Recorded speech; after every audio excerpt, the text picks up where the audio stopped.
انبیاء کرام کے بعد سب سے عظیم اور افضل لوگ جن کا ذکر رب العالمین نے تورات کے اندر بھی فرمایا ہے،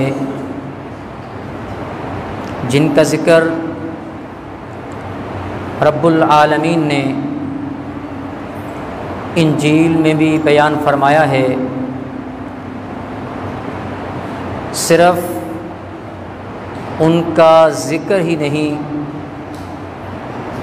بلکہ مثلہم فی التورات ومثلہم فی الانجیل، ان صحابہ کرام رضوان اللہ علیہم اجمعین کے دنیا میں آنے سے پہلے ان کی زندگیوں کو مثال کے طور پر تورات و انجیل میں رب تعالی نے بیان فرما دیا ہے۔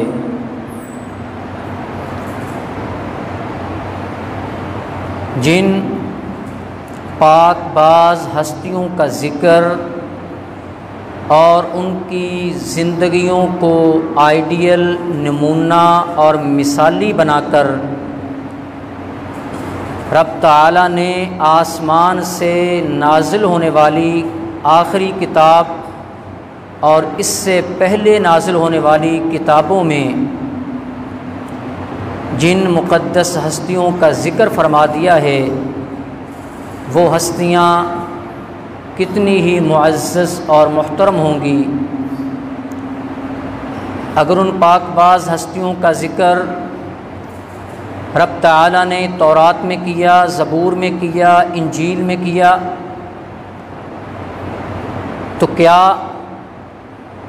ان صحابہ کرام رضوان اللہ علیہم اجمعین کی سیرت سے آج کے دور کے مسلمان اور خصوصاً نوجوان وہ ان صحابہ کرام رضوان اللہ علیہم اجمعین کی زندگیوں سے سبق کیوں حاصل نہیں کرتے؟ کہ جوانی کی زندگی اللہ تعالیٰ کی طرف سے ایک نعمت بھی ہے، رحمت بھی ہے اور حصول برکات کا باعث اور سبب بھی ہے۔ جوانی کی زندگی اور جوانی کی عمر یہ صحابہ کرام رضوان اللہ علیہم اجمعین پر بھی آئی۔ انہوں نے اپنی جوانیوں کو کس طرح اسلام کے لیے وقف کیا، اور آج کے نوجوان کی کیا کیا مصروفیات ہیں۔ جب آپس میں تقابل کیا جاتا ہے تو بہت ہی فرق نظر آتا ہے کہ صحابہ کرام رضوان اللہ علیہم اجمعین نے اپنی زندگی کا قیمتی حصہ جسے جوانی کی عمر کہا جاتا ہے، وہ حصہ دین اسلام کے ابلاغ، دین اسلام کی دعوت، دین اسلام کی تبلیغ، دین اسلام کی اشاعت کے لیے وقف کیا۔ جس طرح اس دور میں مختلف قسم کے فتنے ابھر رہے تھے،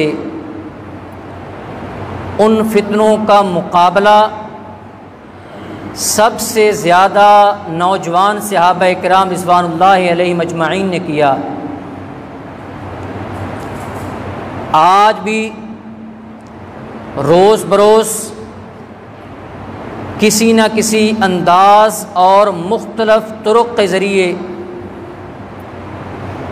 نئے سے نئے فتنے رونما ہو رہے ہیں۔ کبھی قرآن مجید فرقان حمید کی اہمیت کو کم کرنے کے لیے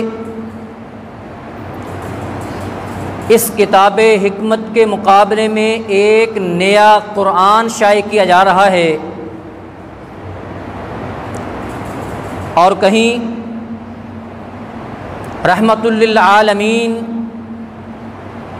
نبی کی پیاری احادیث کی اہمیت کو کم کرنے کے لیے مختلف اعتراضات اور تنقید کر کے احادیث کی اہمیت کو کم کرنے کی کوشش کی جا رہی ہے، اور کہیں مسلمانوں کے نبی پیغمبر اعظم خاتم النبیین نبی، ان کی ذاتی زندگی، معاشرتی زندگی اور مذہبی زندگی پر مختلف قسم کے اعتراضات کو اٹھا کر دین اسلام کے خلاف سرکوبی کی جا رہی ہے۔ جس طرح قرون اولیٰ کے نوجوان صحابہ کرام نے اٹھنے والے فتنوں کا مقابلہ تندہی کے ساتھ کیا، آج بھی نوجوانوں کی ضرورت ہے کہ اپنی جوانیوں کو دین اسلام کے لیے وقف کریں، دین اسلام کے احیاء کے لیے، دین اسلام کے ابلاغ کے لیے، دین اسلام پر اٹھنے والے اعتراضات کا جواب دینے کے لیے۔ اس لیے کہ ان اٹھنے والے فتنوں کا جواب اور ان اٹھنے والے فتنوں کی سرکوبی اگر کوئی صحیح انداز میں آج کے دور میں عصر حاضر میں کر سکتا ہے تو اس معاشرے کا نوجوان کر سکتا ہے۔ نوجوان کے پاس زندگی کا وہ اہم حصہ موجود ہے جس حصے میں اس کے پاس وہ سارے اسباب، ضروریات، وسائل اور ذرائع جن کے ذریعے فتنوں کو پست کیا جا سکتا ہے، وہ تمام اسباب اور ذرائع آج کے نوجوان کے پاس موجود ہیں۔ قرون اولیٰ کے نوجوان صحابہ کے پاس تو اتنے وسائل بھی نہیں تھے، کم وسائل ہونے کے باوجود اگر کہیں پہ شرک کا فتنہ اٹھتا ہے، شرک کے فتنے کو ختم کرنے کے لیے نوجوان صحابہ آگے بڑھتے ہیں۔ کہیں پہ بے حیائی کا فتنہ سر اٹھاتا ہے، اس بے حیائی کے فتنے کی سرکوبی کے لیے نوجوان صحابہ کرام رضوان اللہ علیہم اجمعین صف اول میں نظر آتے ہیں۔ انہی نوجوان صحابہ کرام رضوان اللہ علیہم اجمعین میں جب ہم حضرت اسامہ بن زید رضی اللہ تعالی عنہ کی زندگی اور ان کی اس سپہ سالاری کے وقت عمر کو دیکھتے ہیں کہ فتنوں کی سرکوبی کے لیے اسامہ بن زید رضی اللہ تعالی عنہ لشکر کے سپہ سالار بنتے ہوئے نظر آتے ہیں، تو ان کی عمر بھی 18-19 سال کے قریب ہے۔ سیدنا علی المرتضیٰ رضی اللہ تعالی عنہ معرکہ خیبر میں جب ایک دستے کی سپہ سالاری کرتے ہوئے نظر آتے ہیں تو وہاں پہ بھی سیدنا علی المرتضیٰ رضی اللہ تعالی عنہ کی 25 سال کے قریب عمر ہے۔ حضرت عمر بن حزم رضی اللہ تعالی عنہ جب ان کے اس سپہ سالاری اور حاکم، نجران کی ریاست، نجران کے علاقے کا حاکم جس وقت وہ بنتے ہیں، اس وقت ان کی عمر بھی 17 اور 18 سال کے قریب ہے۔ اس کے علاوہ بہت سے صحابہ کرام رضوان اللہ علیہم اجمعین جنہوں نے دین اسلام کی سربلندی کے لیے اپنی کوششوں اور کاوشوں کو استعمال کیا، تو ان میں سے اکثر کی عمریں یہی 10، 15 اور 40 سال سے کم، 10، 15 سے زیادہ ہیں جوانی کی عمر کے اندر۔ اور صرف اٹھنے والے فتنے ہی نہیں، بلکہ اس اپنی جوانی کی زندگی کو انہوں نے نبی علیہ الصلوۃ والسلام کے دین کے لیے وقف کیا ہوا تھا۔ ایک صحابی رسول ہیں، ان کا نام مختلف کتابوں کے اندر مختلف نام ہے، صحیح کسی ایک نام پر بھی اتفاق نہیں ہے۔ بعض نے ان کا نام تہمان لکھا ہے، بعض نے ان کا نام زکوان لکھا ہے، بعض نے ان کا نام مہران لکھا ہے، اس صحابی کا نام۔ جو اصل نام اس صحابی رسول کا ہے وہ کسی مستند کتاب سے آپ کو نہیں ملے گا۔ حافظ ابن حجر اسقلانی رحمۃ اللہ علیہ نے 21 کے قریب وہ نام ذکر کیے ہیں کہ شاید یہ بھی ہو سکتا ہے، زکوان بھی ہو سکتا ہے، شازان بھی ہو سکتا ہے، مہران بھی ہو سکتا ہے، حمران بھی ہو سکتا ہے، فلاں بھی ہو سکتا ہے، مختلف نام لکھ دیے ہیں، کسی نے کوئی ایک ایگزیکٹ نام ان کا نہیں لکھا۔ اب کیوں نہیں لکھا؟ یہ چیز ہے جو سوچنے والی ہے۔ یہ صحابی رسول سفر میں جا رہے ہیں، راستے میں لوگوں کے پاس زیادہ راہ بھی ہے، کسی کے پاس کوئی تلوار ہے، کسی کے پاس کوئی ڈال ہے، کسی کے پاس کوئی نیزہ ہے۔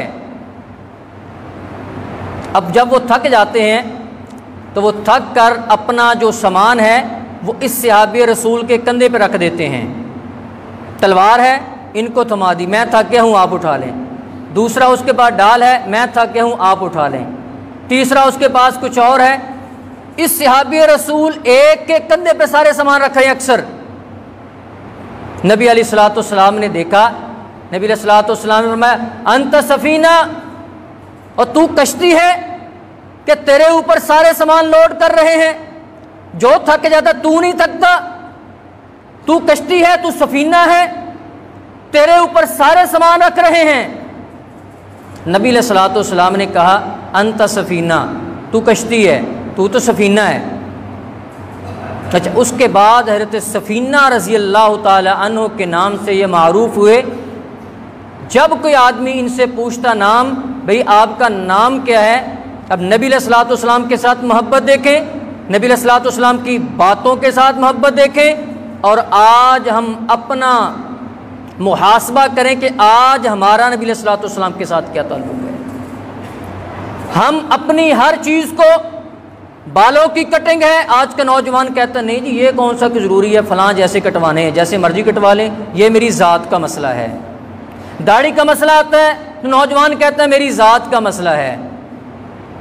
اپنے نام، اپنے لقب کا مسئلہ آتا ہے، کہتا ہے یہ تو ذات کا مسئلہ ہے، یہ کون سا کوئی دین ہے۔ یہ صحابی جب بھی ان سے نام پوچھا جاتا ہے یار اپنا نام بتاؤ، یہ کہتے ہیں کہ نام نہیں میں آپ کو بتاؤں گا۔ کیوں نہیں بتاؤں گا؟ اس لیے مجھے رسول رحمت نے سفینہ کہہ دیا ہے، آج کے بعد مجھے سفینہ کے نام سے ہی پکارا جائے۔ میری نسبت جس کے ساتھ ہو چکی ہے، جو انہوں نے میرا نام لے دیا ہے، مجھے وہی قبول ہے۔ مجھے نبی علیہ السلام نے کہا انت سفینہ، تو کشتی ہے، تو سفینہ ہے، آج کے بعد مجھے سفینہ کے نام سے پکارا جائے، میرا اصل نام جو بھی ہے میں کسی کو نہیں بتاؤں گا۔ پوری زندگی اپنا اصل نام نہیں بتایا، وہ نام بتاتے رہے ہیں، اور وہی نام احادیث کے اندر بھی آیا ہے، احادیث کو بیان کیا ہے۔ احادیث کے اندر آپ کتب ستہ کو اٹھائیں گے، اس کے اندر بھی ان کا نام سفینہ آئے گا، جو اصل نام ہے وہ نہیں، کہ جس نام کے ساتھ نبی علیہ الصلوۃ والسلام کے ساتھ نسبت ہو رہی ہے، یاد دہانی ہو رہی ہے کہ یہ وہ نام ہے جو نبوت کی زبان نے رکھا ہے، میں اسی نام کو اپنے لیے پسند کرتا ہوں۔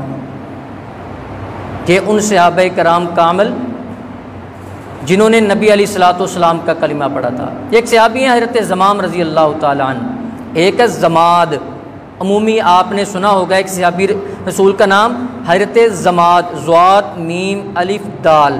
یہ حضرت زماد وہ تھے جو نبی علیہ السلام کے زمانے میں حکیم تھے، آئے تھے ایک مرتبہ، غیر مسلم تھے پہلے، آئے ایک مرتبہ کہا جی میں آپ کا علاج کرنے کے لیے آیا ہوں، نعوذ باللہ آپ کو کچھ ہو گیا ہے، مجھے بھیجا آپ کے علاج کرنے کے لیے۔ یہ مشہور واقعہ آپ نے کئی مرتبہ سنا ہے، لیکن جن کا ذکر میں کرنے لگا ہوں وہ زماد نہیں، وہ زمام، ضاد میم الف میم، حضرت زمام بن ثعلبہ رضی اللہ تعالی عنہ۔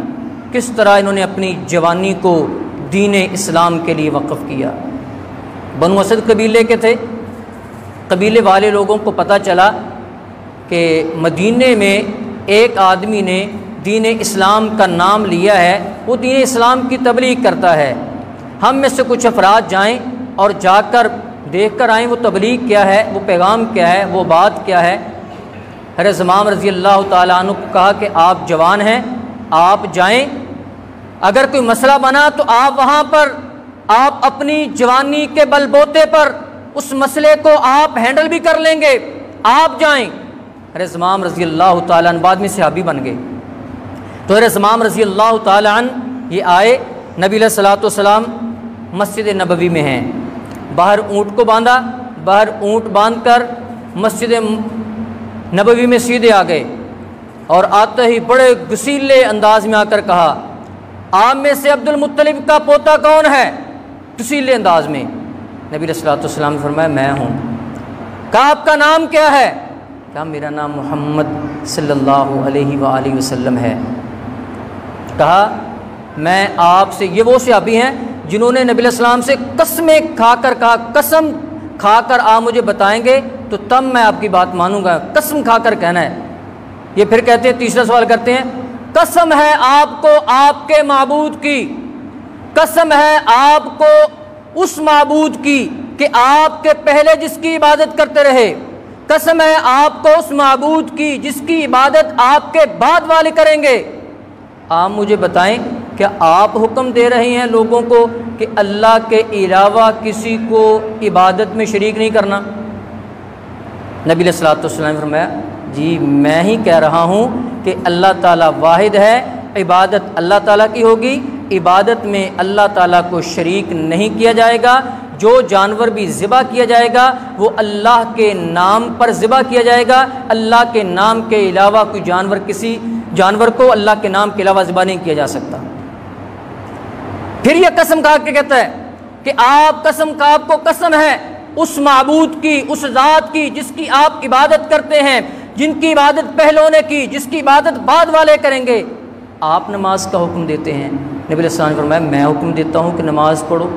پھر اسے زکوٰۃ کے بارے میں، حج کے بارے میں قسمیں دلا کر نبی علیہ الصلوۃ والسلام کو یہ باتیں کی۔ نبی علیہ الصلوۃ والسلام نے جب سارے جواب دے دیے، وہ گسیلے انداز میں بات کر رہے ہیں، نبی علیہ الصلوۃ والسلام میٹھے انداز میں جواب دے رہے ہیں۔ اب یہ جوان باتیں سن کر واپس جانے لگا، اس نے رخ دوسری طرف کیا، اپنی سواری کی طرف، اپنی پیٹھ نبی علیہ الصلوۃ والسلام کی طرف۔ نبی علیہ الصلوۃ والسلام نے فرمایا اگر یہ گیسوں والا، بالوں والا اگر یہ سچ کہہ رہا تھا نا، جو اس نے باتیں کی ہیں اور باتیں کرنے کے بعد کہا ہے کہ آپ نے درست کہا ہے، اگر یہ اپنی بات میں سچا ہے تو یہ آدمی جنتی ہے۔ حضرت زمام وہاں سے آگے اپنے قبیلے بنو اسد کے اندر، اور وہاں آ کر لوگوں کو اکٹھا کر لیا۔ لوگ سمجھے کہ یہ آئے ہیں نبی علیہ السلام سے تو ہمیں پتہ چلے گا ان کے بارے میں کہ وہ کیسے ہیں، وہ کیسے ہیں۔ منفی ذہن لے کر لوگ ان کے پاس اکٹھے ہوئے۔ اچھا جب یہ کھڑے ہوئے، لوگ سارے بیٹھے ہیں ان کے قبیلے کے، کھڑے ہو کر سب سے پہلے جو انہوں نے بات کی، کہا لات و عزا کا برا ہو، لات و عزا برباد ہو جائیں، آتے ہی ان کے بتوں کی جن کی پوجا کرتے تھے ان کی تنقیص کرنا شروع کر دی، لات و عزیٰ کا برا ہو، لات کا برا ہو، عزیٰ کا برا ہو۔ جو قبیلے کے بڑے سردار تھے وہ پاس آئے، آ کر کہا زمام کیا کہہ رہے ہو، نہ کہو، گستاخی نہ کرو ان کی، لات و عزیٰ کی گستاخی کرو گے آپ کو برس کی بیماری ہو جائے گی، آپ کو پھلبیری ہو جائے گی، آپ کو کوڑ کی بیماری لگ جائے گی، آپ کی ٹانک ٹوٹ جائے گی۔ آج کل بھی کہتے ہیں نا فلاں دربار پہ نہیں گئے تو آپ کا یہ ہو جائے گا، فلاں دربار پہ اگر آپ نے دودھ نہیں بھیجا تو آپ کا یہ ہو جائے گا، فلاں پہ یہ نہیں کیا آپ نے تو یہ ہو جائے گا، فلاں دربار کے بارے میں آپ نے یہ کہہ دیا تو پھر یہ ہو جائے گا۔ آج کل بھی یہ نظریہ ہے۔ یہی چیزیں ان لوگوں نے کہیں حضرت زمام رضی اللہ تعالیٰ عنہ کو، حضرت زمام رضی اللہ تعالیٰ عنہ نے کہا کہ لوگوں لات و عزیٰ کا برا ہو، جس کی عبادت ہم شروع سے کر رہے ہیں یہ نفع کے مالک بھی نہیں، نقصان کے مالک بھی نہیں ہیں، ہم کن کے پیچھے لگ رہے ہیں؟ میں جس کی باتیں سن کر آیا ہوں اس کی تو ساری باتیں سچی ہیں، لوگوں نے مارنا بھی شروع کر دیا، لیکن اس جوان نے اپنی تبلیغ کو نہیں روکا، یہ واعظ کرتے رہے، لوگوں کو بتاتے رہے کہ لوگوں لات کو چھوڑ دو، لوگوں عزیٰ کو چھوڑ دو، لوگوں غیر اللہ کی پوجا نہ کرو، لوگوں غیر اللہ کی عبادت نہ کرو، لوگوں عبادت اس کی کرو جس نے پیدا کیا ہے، لوگوں عبادت اس کی کرو جو رزق دیتا ہے، لوگوں عبادت اس کی کرو جس نے زندگی عطا کی ہے، لوگوں عبادت اس کی کرو جس نے دنیا کی ساری نعمتیں عطا کی ہیں۔ اس نوجوان نے تبلیغ کا آغاز کیا اور اس وقت تک تبلیغ کرتے رہے جب تک کہ پورا قبیلہ مسلمان نہیں ہو گیا۔ یہ بھی نوجوان ہیں جنہوں نے اپنے اپنے خاندانوں کے اندر، اپنے اپنے گھروں کے اندر، اپنے اپنے محلوں کے اندر، اپنے اپنے رشتہ داروں کے اندر دین اسلام کی تبلیغ کی ہے، بغیر پرواہ کیے ہوئے میرا بھائی ناراض ہو جائے گا، میرا محلے دار ناراض ہو جائے گا، میرا پڑوسی ناراض ہو جائے گا، میرا دوست ناراض ہو جائے گا، ان ساری چیزوں کی پرواہ کیے ہوئے ان نوجوان صحابہ نے دین اسلام کی تبلیغ کی ہے۔ یہ ہیں صحابہ کرام کی جوانی، جو انہوں نے اپنی جوانی کو دین اسلام کے لیے وقف کیا۔ ایک اور آدمی کا ذکر کروں، آدمی کا لفظ میں نے اس لیے استعمال کیا ہے، یہ صحابی نہیں تھے، نبی علیہ السلام کا زمانہ بھی پایا ہے، نبی علیہ السلام کا زمانہ بھی پایا ہے، نبی علیہ السلام سے ملاقات بھی ہوئی ہے، صحابی نہیں تھے، لیکن مقام پتہ کتنا ہے؟ اللہ اکبر۔ امام ابن کثیر رحمۃ اللہ علیہ نے البدایہ والنہایہ میں لکھا ہے قیامت کا دن ہوگا، ابراہیم علیہ السلام کی امت آئے گی، ابراہیم علیہ السلام ہوں گے، ابراہیم علیہ السلام کی امت ہے، اسماعیل علیہ السلام ہوں گے، ان کی امت ہے، زکریا علیہ السلام، تمام انبیاء کرام ان کی امتیں ہوں گی۔ کہا جائے گا یہ فلاں نبی کی امت ہے، یہ فلاں نبی کی امت ہے، یہ فلاں نبی کی امت ہے، یہ نبی موسیٰ کی امت ہے، یہ نبی عیسیٰ کی امت ہے۔ لیکن ایک آدمی آئے گا، یحشر ذاک امۃ وحدہ بینی و بین عیسی ابن مریم، عیسیٰ علیہ السلام اپنی امت کے ساتھ ہوں گے، ایک شخص آئے گا جو میرے اور حضرت عیسیٰ علیہ السلام کے درمیان ایک اکیلا فرد، ایک امت بن کر اللہ کی بارگاہ میں کھڑا ہوگا، اور وہ ایک امت بننے والا یہ شخص ہے۔ اسلام قبول اس لیے نہیں کیونکہ نبوت کا اعلان کرنے سے پہلے یہ نوجوان دنیا سے رخصت ہو گیا۔ ان کا نام ہے حضرت زید رضی اللہ تعالی عنہ، بیٹے کا نام ہے حضرت سعید، اور حضرت سعید رضی اللہ تعالی عنہ یہ کون ہیں؟ یہ حضرت سعید رضی اللہ تعالی عنہ ان صحابہ کرام میں سے ہیں جن 10 صحابہ کرام کو نبی علیہ السلام نے زبان نبوت سے جنت کی خوشخبری دی تھی۔ آپ نے فرمایا تھا ابوبکر فی الجنہ، عمر فی الجنہ، عثمان فی الجنہ، علی فی الجنہ، طلحہ فی الجنہ، زبیر فی الجنہ، عبد الرحمن فی الجنہ، زبیر فی الجنہ، سعد فی الجنہ، سعید فی الجنہ۔ سعید بن زید ان کے والد تھے، یہ حضرت زید رضی اللہ تعالی عنہ، لیکن نبی علیہ السلام کے نبوت کے اعلان سے قبل ہی انہوں نے اپنی پوری زندگی کے اندر ایک مرتبہ بھی شرک نہیں کیا، شرک نہیں کیا، حتیٰ کہ ان کے قبیلے کے اندر غیر اللہ کے نام پر جانوروں کو ذبح کرتے تھے۔ یہ ان کے پاس جاتے اور جا کر کہتے لوگوں تم نے اس بکری کو غیر اللہ کے نام پر، فلاں بت کے نام پر ذبح کیا ہے، مجھے یہ بتاؤ اس بکری کو پیدا کرنے والا کون ہے؟ وہ کہتے اللہ تعالیٰ کا شرم نہیں آتی تمہیں؟ بکری کو پیدا کرنے والا خالق کائنات ہو اور جب ذبح کا وقت ہے تو غیر اللہ کا نام لیتے ہو۔ پھر کہتے اس بکری کو رزق دینے والا کون ہے؟ جو اس کا چارہ بنایا ہے، چارہ زمین سے اگایا ہے، چارہ زمین سے اگانے والا کون ہے؟ تو کہتے کہ وہ تو اللہ تعالیٰ ہے، خالق کائنات ہے، وہ تو اللہ تعالیٰ ہے۔ کہا کہ وہ خالق کائنات نے اس بکری کو پیدا کیا، تخلیق کیا، اس کے رزق کا انتظام کیا، اور جب ذبح کا وقت آتا ہے تو غیر اللہ کا نام لیتے ہو، تمہیں شرم نہیں آتی؟ کہ ان لوگوں کو اس طرح سمجھایا کرتے تھے۔ اسی دوران یہ اللہ تعالیٰ کو پیارے ہو گئے۔ اس وقت نبی علیہ الصلوۃ والسلام نے فرمایا کہ یہ حضرت عیسیٰ علیہ السلام اور میرے درمیان ایک امت کے طور پر کل قیامت کے دن اللہ کی بارگاہ میں کھڑے ہوں گے۔ جس نوجوان نے دین اسلام کے لیے، اللہ تعالیٰ کے پیغام کے لیے، اللہ تعالیٰ کا پیغام لوگوں تک پہنچانے کے لیے جو خدمات بھی سر انجام دی ہیں، ان کا ذکر کتابوں کے اندر موجود ہے، جو کہ ہمارے لیے مشعل راہ ہے۔ حضرت مصعب بن عمیر رضی اللہ تعالیٰ عنہ کون نہیں جانتا؟ اور آج کا کوئی نوجوان بتائے کہ میری جوانی مصعب بن عمیر سے بہتر ہے۔ مصعب بن عمیر رضی اللہ تعالیٰ عنہ مکے کا وہ نوجوان جس کی جوانی بھی قابل رشک، لوگ کہتے تھے یار جوانی تو ہے، مصعب بن عمیر کی جوانی ہے۔ لوگ کہتے تھے وہ مصعب، پتہ چل جاتا تھا کہ اس بازار سے، اس گلی سے مصعب بن عمیر رضی اللہ تعالیٰ عنہ گزرے ہیں۔ خوشبو وہ لگاتے تھے جو لوگوں کو دیکھنی نصیب نہیں ہوتی تھی کہ کسی کے پاس ہو۔ وہ خوشبو روز بروز نئی، مال کے اعتبار سے بھی جوان، کثیر المال، جسم کے اعتبار سے بھی جوان، عمر کے اعتبار سے بھی جوان، حسن کے اعتبار سے بھی جوان، خوبصورت، حسین بھی، جمیل بھی، جمال بھی۔ نوجوانی کی وہ ساری چیزیں جو آج کے نوجوان میں شاید کوئی ایک علیحدہ علیحدہ ہو، لیکن جوانی کی جو ساری چیزیں ہوتی ہیں وہ ساری خوبیاں سیدنا مصعب بن عمیر رضی اللہ تعالیٰ عنہ کے اندر موجود تھیں۔ انہوں نے اپنی جوانی کو دین اسلام کے لیے کس طرح وقف کیا۔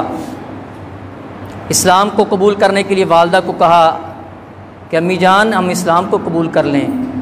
ماں نے کہا نہیں بیٹا اسلام کو قبول نہیں کرنا۔ کہا اسلام کو قبول نہیں کرنا؟ اگر آپ نے اسلام کو قبول نہیں کرنا تو میں تو پھر اسلام کو قبول کرنے لگا ہوں۔ کہ نوجوان صحابی سیدنا مصعب بن عمیر رضی اللہ تعالی عنہ نبی علیہ الصلوۃ والسلام کے پاس آئے، دین اسلام کو قبول کیا، سب چیزوں کو چھوڑ دیا، اب یہ اپنی جوانی کو دین اسلام کے لیے صرف کرنے لگے ہیں۔ حکم ہوا حبشہ ہجرت کر جاؤ، حبشہ چلے گئے، کہا آ جاؤ، آ گئے۔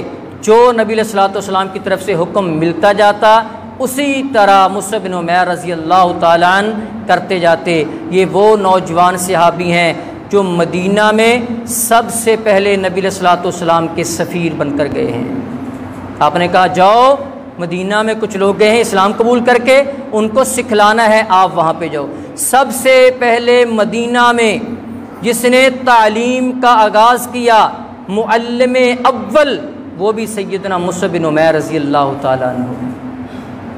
سب سے پہلے مدینہ میں جنہوں نے جمعۃ المبارک کا خطبہ دیا، نبی علیہ الصلوۃ والسلام بعد میں گئے ہجرت کر کے مدینہ ہجرت سے پہلے نبی علیہ الصلوۃ والسلام نے سیدنا مصعب کو بھیج دیا۔ سیدنا مصعب رضی اللہ تعالیٰ عنہ نے ایک صحابی کے گھر جمعۃ المبارک کے خطبے کا آغاز کر دیا۔ مدینہ میں سب سے پہلے خطیب اول وہ سیدنا مصعب بن عمیر رضی اللہ تعالیٰ عنہ، معلم اول بھی، سفیر اول بھی، خطیب اول بھی، یہ سب سعادتیں سیدنا مصعب بن عمیر رضی اللہ تعالی عنہ کو حاصل ہوئیں جب نبی علیہ الصلوۃ والسلام مدینے میں گئے۔ بعد میں غزوہ بدر ہوتا ہے، احد ہوتا ہے، یہ میدان کے اندر ہیں۔ اب ان کی شکل نبی علیہ الصلوۃ والسلام سے بھی ملتی جلتی ہے۔ مخالفین نے دیکھا کہ شاید نبی علیہ الصلوۃ والسلام یہی ہیں، انہوں نے حضرت مصعب بن عمیر رضی اللہ تعالی عنہ پر وار کیا۔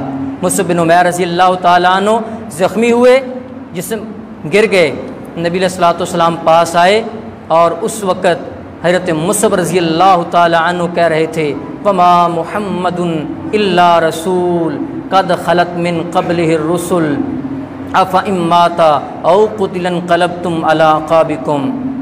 یہ حضرت مصعب بن عمیر رضی اللہ تعالی عنہ میدان کے اندر، کارزار کے اندر، وہاں پہ زخمی ہیں اور قرآن کی آیت پڑھ رہے ہیں۔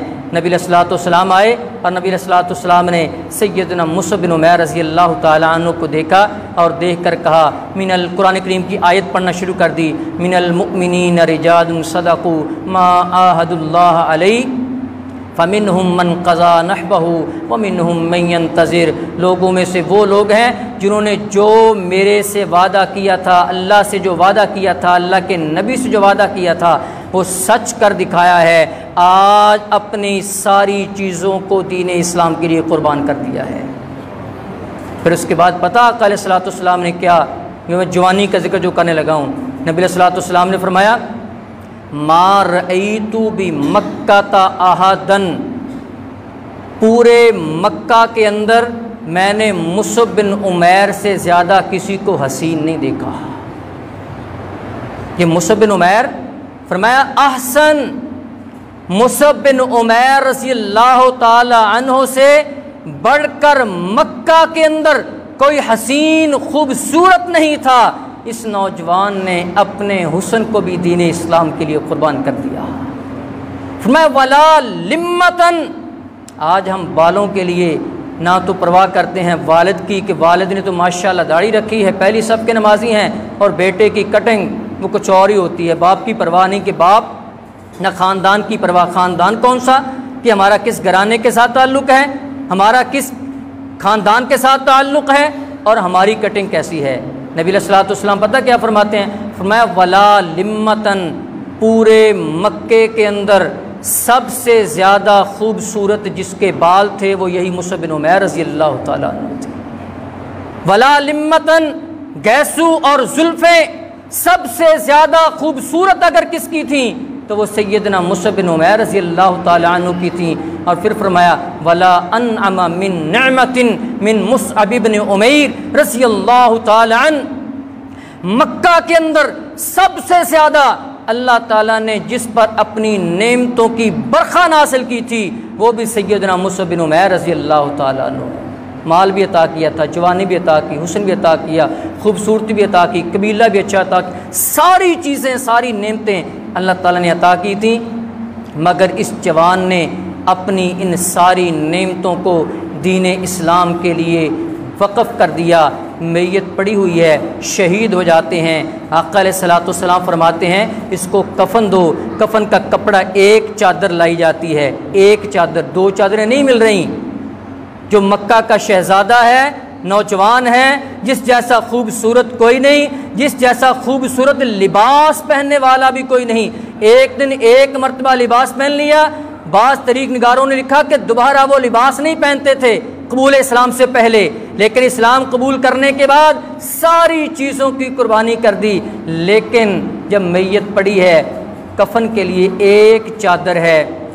آقا علیہ الصلوۃ والسلام فرماتے ہیں اس ایک چادر کو مصعب بن عمیر رضی اللہ تعالی عنہ کے میت کے اوپر دے دو، اس چادر کو مصعب بن عمیر رضی اللہ تعالی عنہ کے سر کے اوپر رکھا جاتا ہے، پاؤں ننگے ہو جاتے ہیں، چادر کو پاؤں کی طرف کیا جاتا ہے، وہ سر ننگا ہو جاتا ہے۔ آقا علیہ الصلوۃ والسلام فرماتے ہیں مصعب بن عمیر رضی اللہ تعالی عنہ کے چہرے پر چادر کو ڈال دو اور پاؤں کے اوپر اذخر گھاس کو ڈال دیا جائے۔ دین اسلام کے لیے سب کچھ قربان کر دیا۔ اور حضرت عبد الرحمن بن عوف رضی اللہ تعالیٰ عنہ کے بارے میں آتا ہے کہ جب وہ روزہ افطار کرنے لگتے نا، سامنے چیزیں پڑی ہوتی، فلاں چیز ہے، فلاں چیز ہے، آنکھوں سے آنسو جاری ہو جاتے۔ پوچھنے والے کہتے بھی کیا ہوا؟ ساری چیزیں کھانے والی پڑی ہیں، افطاری کا وقت ہے اور آپ رو رہے ہیں۔ عبد الرحمن بن عوف رضی اللہ تعالیٰ عنہ کہتے آج یہ کتنی نعمتیں ہیں، اس سے کہیں زیادہ نعمتیں تو مصعب بن عمیر کے پاس ہوتی تھیں، لیکن جب دنیا سے رخصت ہوئے تو پورا کفن بھی نہیں ملا۔ آقا علیہ الصلوۃ والسلام کی آنکھوں سے آنسو جاری ہیں، مصعب بن عمیر رضی اللہ تعالیٰ عنہ کے پاس ہیں، اور آپ اتنے غمگین ہیں مصعب بن عمیر رضی اللہ تعالیٰ عنہ پر آپ کی آنکھوں سے جاری ہیں، آنسو جاری ہیں، اور ساتھ ساتھ فرما رہے ہیں من المؤمنین رجال صدقوا ما عاهدوا اللہ علیہ فمنہم من قضى نحبہ ومنہم من ينتظر۔ حضرات، نوجوان صحابہ کرام کی سیرت کو اگر پڑھ کر دیکھیں تو انسان کو پتہ چلتا ہے کہ ہم نے کیا کرنا ہے اور ہم کیا کر رہے ہیں۔ اس لیے میں نوجوانوں سے اور بزرگوں سے اس لیے گزارش کہ آپ نے اپنے نوجوان بیٹوں کو کہنا ہے، آپ نے نوجوان بیٹوں کو بتانا ہے۔ وہ پرانا وقت ہوتا تھا، وہ دادا بیٹھتا تھا پوتے کو لے کر، وہ کہانیاں سناتا تھا، اچھی اچھی اخلاق کی کہانیاں۔ وہ اچھی اخلاق کی کہانیاں ماشاءاللہ ختم ہو گئی ہیں۔ اب موبائل فون سبھی کے ہاتھ میں ہے، دادے کے پاس بھی ہے، نانے کے پاس بھی ہے، نانی کے پاس بھی ہے، دادی کے پاس بھی ہے۔ موبائل سے کسی کو فرصت ہی نہیں ہے، نہ وہ اخلاق کہانیاں اخلاقی باتیں سنانے کا کسی کے پاس ٹائم ہے۔